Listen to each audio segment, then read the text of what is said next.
So, do we have Derrick Grove? Yeah, he's right here. If you could come up, sir. I'm right here. Have a seat, if you don't mind. Good And there's morning. one other green one. So, sir, I'm Judge Wolf. This is your extradition. I want to go over your rights so you can decide whether you want to waive extradition or not. You're wanted out of the state of Louisiana for aggravated escape. I'm going to explain to you first what happens if you decide to have an extradition hearing, then what will happen if you decide not to have one. So you have the right to an extradition hearing if you choose. You have the right to hire an attorney to prepare for and conduct that hearing. If that's your choice, I will postpone the hearing for a reasonable time, 60 to 90 days, for you to obtain counsel. The law does not give you the right to a public defender or appointed attorney for purposes of extradition.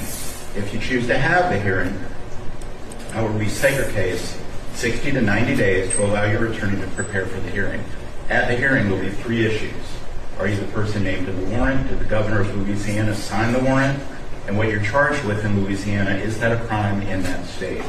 I cannot consider your guilt, innocence, the merits of the case, or evidence connected with the underlying case.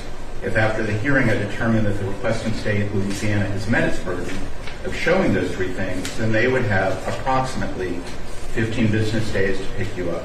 If they don't, then you'd be brought back before me and I would consider releasing you. If after the hearing I were to find that Louisiana failed to prove those three things, then you would be released. You also have the right to waive or not have that extradition hearing if you choose. If you waive your hearing, then Louisiana has approximately 15 business days from today to come get you. If they don't, then you'd be brought back before me and I would consider releasing you. However, you may be held up to 30 days before being released. Regardless whether you're released in Georgia, you are subject to arrest again at any time as long as this Louisiana warrant remains active. So even if you are released, you may wish to consider returning to Louisiana to have the matter resolved. Also, the media is here. I want to let you know they filed the appropriate paperwork. It's called Rule 11, and that was signed by one of our judges, our chief judge, and so they are here as well. You also have the right to remain silent. So let me just ask, though, do you have any questions about your extradition rights?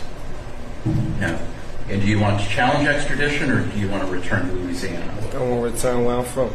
You want to go back to Louisiana? Yeah. Okay. So I do find you freely, voluntarily, and knowingly are waiving your extradition rights. I'm going to sign the paperwork, and that's all we're going to do here today. Thank you, sir.